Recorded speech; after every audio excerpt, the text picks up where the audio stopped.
Bonjour, je vais parler du dernier épisode de Titans, donc l'épisode 5 intitulé Together, il me semble, qui donc montre l'équipe enfin together, enfin ensemble. Du coup, l'épisode est un peu plus lent que certains autres, puisque on voit l'équipe qui s'entraîne, on voit les relations un peu, alors surtout Rachel Garde d'un côté, Cory Dick de l'autre. Voilà, on les voit un peu se développer. Autant la relation Rachel Garfield, je trouve que voilà, il y a des bonnes scènes, par exemple quand Garfield explique ce que ça fait de ressentir ses pouvoirs, ce qui permet aussi d'aider un peu Rachel à essayer de maîtriser ses pouvoirs, vu qu'à la fin de l'épisode on voit qu'elle les maîtrise un peu mieux. Donc voilà, là je trouve que ça passe bien. Autant Cory et Dick, j'ai l'impression que ça va un peu vite. Alors certes, ils se prennent un shot de tequila, mais bon, voilà, il suffit d'un shot de tequila, ils ont eu 3-4 scènes de discussion et c'est bon, ils s'envoient en l'air. Ça va peut-être un peu vite, mais en même temps, c'est pas parce qu'ils sont envoyés en l'air que leur relation se développe tant que ça. Donc, j'attends encore de voir exactement les deux, mais on sent Cory quand même qui essaie de découvrir ce qu'il y a derrière la façade de Dick. Ça c'est plutôt bon. Et après, Cory, comme de toute façon, elle a toujours pas récupéré sa mémoire, c'est vrai que leur relation, enfin, comme il dit, toi aussi t'es pas vraiment un livre ouvert, mais bah oui, comme elle sait rien, c'est un peu difficile de construire quelque chose dessus. Mais bon, voilà, on va continuer à suivre ça. De l'autre côté, il y a la famille de sociopathes qui les pourchasse. Ce qui d'ailleurs, par rapport à l'épisode précédent, quand la Doom Patrol a envoyé Garfield avec l'équipe, ils auraient peut-être pu préciser qu'ils étaient poursuivis par une famille de sociopathes qui cherchent à les tuer pour récupérer Rachel. Parce que là, Garfield, il l'apprend. Peut-être que la Doom Patrol, ils auraient peut-être pas accepté d'envoyer leur Beast Boy avec eux s'ils étaient au courant qu'il y avait des types qui cherchaient à les tuer en permanence. Voilà, ils auraient peut-être hésité un peu davantage. Mais bon, voilà, passons là-dessus. Donc il y a cette famille, cette nouvelle famille. Il y a que le père qui a changé, mais on voit d'ailleurs un peu comment il les conditionne. C'est très bref. On n'entre pas tellement dans le détail, mais on comprend qu'il les conditionne avec de la torture psychologique, clairement, et des drogues qui les rendent plus forts. Ça c'est, oui, plus fort, vu qu'il arrache carrément la porte de la voiture. Alors après, la force c'est pas forcément très bien géré, parce que on se dit que, vu leur force, normalement, dit qu'il devrait être vraiment explosé à la fin du combat, mais bon, voilà, on gère un peu comme on veut la force. Et surtout, ils résistent à la douleur, vu qu'ils se font défoncer. À un moment, elle se fait briser le bras, elle réagit à peine, donc la mère. Donc voilà, ils résistent à peu près à tout. Et donc ça culmine avec le combat évidemment contre cette famille qui finit par les retrouver dans leur motel. Donc tout l'épisode, c'est le groupe qui se forme, qui réussissent à trouver quelque chose en commun. Donc là, en l'occurrence, ce qu'ils ont en commun, c'est survivre. Alors finalement, Garfield, il reste là.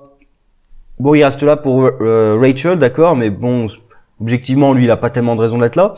Cory, elle reste là parce qu'elle veut découvrir des informations sur son passé et elle espère que Rachel va l'aider, vu que apparemment elle était à sa recherche.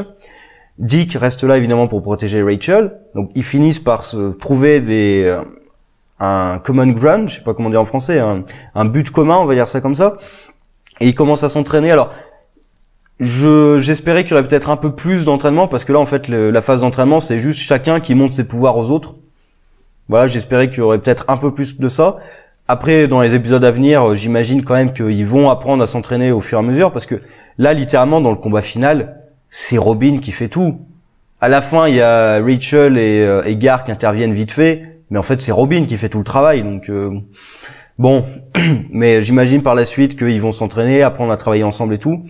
Pareil sur Cory, elle nous précise dans l'épisode que quand il y a plus de soleil, ses pouvoirs diminuent. Bon, le fait qu'elle soit même pas capable de les utiliser une fois, c'est un peu gros, parce que je me souviens quand même de l'une des premières scènes où on les a, dans le premier épisode, quand elle utilise ses pouvoirs, bah d'ailleurs c'est la première scène où elle utilise ses pouvoirs, c'est dans le nightclub. Donc non seulement c'est la nuit, en plus elle est enfermée dans une pièce, il n'y a pas de soleil du tout. Et là, il utilise ses pouvoirs à fond.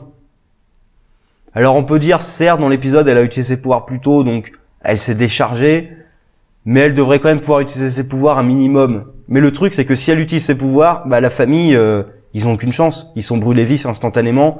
Donc il faut trouver une raison pour qu'elle n'utilise pas ses pouvoirs, et c'est la nuit, donc elle peut pas le faire. Bon, je pensais quand même que, parce que comme elle le dit, elle se recharge la journée. Donc la nuit, elle est plus faible, d'accord, mais ça veut pas dire qu'elle n'a plus aucun pouvoir. Mais bref, on passe là-dessus. Et l'épisode se conclut avec Dick Grayson qui remonte l'organisation. Alors finalement, on se rend compte que le type qui gérait tout ça, bah justement, c'est pas lui qui gère tout ça. Il y a encore des types au-dessus de lui. Et il est sauvé par l'intervention à laquelle je ne m'attendais pas de Jason Todd. Alors ça fait plaisir de le voir. Évidemment, on peut rien dire encore sur Jason Todd. Hein. On vient juste de le voir arriver. Et, il a seulement combattu. On sait rien de lui pour l'instant. Il arrive en Deus Ex Machina, donc il faudra poser la question pourquoi est-ce qu'il est là. Est-ce qu'il cherchait Dick Grayson juste pour se vanter de tu vois, Batman il t'a remplacé, je suis le nouveau Robin. Est-ce que c'est juste ça? Est-ce que Batman ou Robin d'ailleurs le nouveau, est-ce qu'il surveille Dick? Est-ce qu'il travaille sur cette organisation? Voilà, pourquoi est-ce qu'il est là? Et sa présence par contre, alors ça fait plaisir de le voir à l'écran, mais sa présence ça renforce le questionnement que j'avais sur Dick. Pourquoi est-ce qu'à la fin de l'épisode, il entre par la porte d'entrée? C'est tout con, mais tu le vois entrer par la porte d'entrée. Tu dis déjà, c'est pas très malin. En plus, il voit qu'il y a une caméra dans le couloir. Pareil, quand il dit au mec, personne ne sait que je suis là. Mais t'as vu qu'il y avait une caméra dans le couloir. Tu sais pas qu'il voit les images. Donc si, du moment où tu vois la caméra, toute l'organisation peut savoir que t'es là, en fait. Tu sais pas du tout à qui t'as affaire. Moi, je m'attendais vraiment à ce qu'il infiltre le bâtiment, pas qu'il passe par la porte d'entrée. Parce qu'en plus, il passe par l'ascenseur. Il suffisait que le mec, il se mette avec une arme devant l'ascenseur. Dès que les portes s'ouvrent, il mitraille. Et c'est bon, on dit qu'il est mort. Hein. Donc c'est un détail. Mais en plus, Jason, lui, clairement, il est pas entré par la porte d'entrée. Donc il s'est infiltré dans le bâtiment. Et je m'attendais quand même à ce que Dick soit un peu plus compétent que ça. Puisque on a vu dans l'épisode Hawk and Dove, il utilise les tactiques à la Batman. Pourquoi est-ce qu'il le ferait pas dans cet épisode-là? À la fin, alors, pourquoi il le fait pas? C'est pour être sauvé par Jason, pour donner une raison à Jason d'intervenir, mais je veux dire, Jason, il aurait eu plein de raisons d'intervenir, sinon, ça aurait pu se dérouler autrement, mais on va passer. Donc voilà, l'épisode est un peu plus long que d'habitude, mais ça permet quand même de développer des relations entre les personnages, ça c'est plutôt sympa. La coordination des combats, pour l'instant, n'y est pas du tout. Hein. Moi, j'attends de voir ça justement parce que c'est un truc d'équipe. J'attends de voir vraiment l'équipe se battre ensemble et coordonner leurs pouvoirs les uns avec les autres. Donc, c'est en train de venir. J'espère vraiment que, au fur et à mesure des épisodes, ça va se développer de plus en plus et qu'à la fin, vraiment, ils vont se battre en équipe. Ça, c'est ce que j'attends de voir à l'écran. Et sinon, un dernier point, mais ça m'a plu de voir Beast Boy en pur fanboy quand il découvre que c'est Robin. Alors ça, d'ailleurs, j'étais pas sûr, donc, mais j'avais même pas réagi. Même Rachel n'est pas au courant que Dick était Robin. Parce que c'est vrai qu'au moment où il l'a emmené voir Hawk and Dove, je sais pas, mais j'étais parti du principe qu'en fait elle était au courant. Parce qu'en plus elle a des pouvoirs de télépathe, elle peut voir des flashbacks quand elle touche les gens. J'avais supposé qu'elle était au courant. Mais en fait non. Mais après tout, c'est vrai, elle l'a jamais vu se battre en tant que Robin. Donc voilà, il n'y a pas de raison spécialement qu'elle soit au courant ou qu'il lui ait dit. Mais c'est vrai que j'y avais pas réfléchi. Et là, elle le découvre. Alors du coup, Dick, il protège pas du tout son identité secrète. Hein. Parce que là, à la rigueur, c'est plutôt con de sa part de changer en Robin devant ses ennemis. Devant ses alliés, ça le gêne pas trop, d'accord, mais devant les ennemis, là, il a de la chance qu'il soit mort à la fin de l'épisode, hein, façon Suicide Squad. Parce que sinon, son identité secrète, elle était foutue.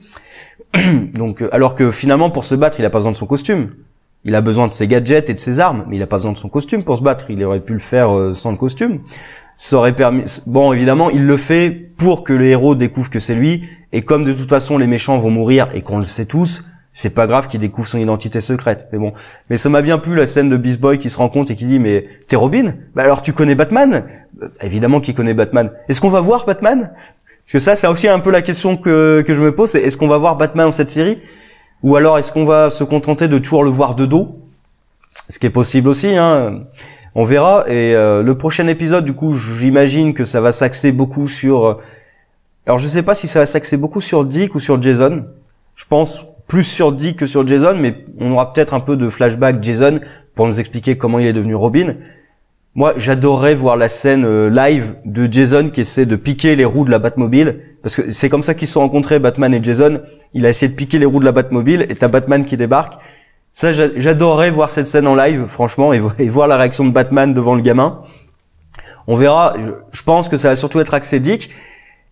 Mais du coup, ça voudra dire que on aura encore une coupure dans l'intrigue, et ça, c'est un peu chiant quand même. Parce que Doom Patrol, l'épisode Doom Patrol, c'était pour présenter le spin-off, ça faisait une coupure dans l'intrigue. Là, on a l'intrigue qui avance un tout petit peu, mais vraiment un tout petit peu, et hop, on a à nouveau un épisode qui va sans doute couper l'intrigue, encore une fois. Voilà, on verra, l'épisode peut être très bien s'il s'il élabore le personnage de Dick et aussi la relation avec l'équipe. Parce que du coup, comme on s'intéresse à Dick et c'est le seul qui cachait un peu son identité et tout au reste de l'équipe, ça peut aussi permettre de souder l'équipe ensemble, voire faire encore un petit peu de training avec l'équipe. Mais j'ai l'impression quand même que l'histoire va pas avancer dans l'épisode suivant. Donc, on verra, hein. Sur ce, au revoir.